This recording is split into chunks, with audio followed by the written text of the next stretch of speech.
Промайнула весна, одягнувши вінок, заспівала про літо гаряче. Поміж квіти пішла, поміж трави в танок, обвінчалася з червоним неначе. В сукню вбралась вона в кольорових тонах, і в хустинку, мов з шовку барвисту. Чути було її на полях і в ланах, як співала свою голосисту. У гаях і лісах, біля рік і озер, сміх веселий котився нестерпно. Фліртувала весна, липень наче завмер, а вона залицялась до серпня. Серпень зрадив її, та й осінь привів, де у вересня вуса пшеничні.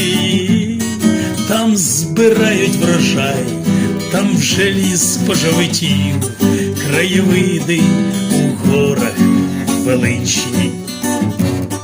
Усміхнулась весна, перевзулась, пішла золотистими сходами вгору. І в зимову красу в чобітках увійшла, не втрачає весна поле зору. Покорила вона 3 зимових братів, залишилася у кожного в серці, а сама вже чекала весняних сватів. По знайомій пробіглася стежці.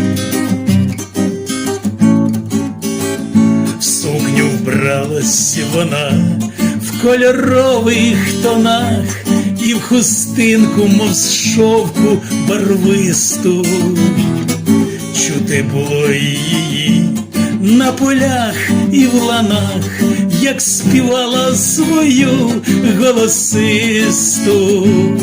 Поміж квіти пішла, поміж трави в танок, обвінчалася з червоним неначе. Промайнула весна, одягнувши вінок, заспівала про літо гаряче. Поміж квіти пішла, поміж трави в танок, обвінчалася з червоним неначе.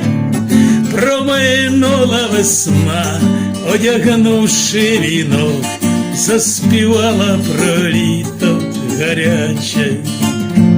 Заспівала про літо гаряче.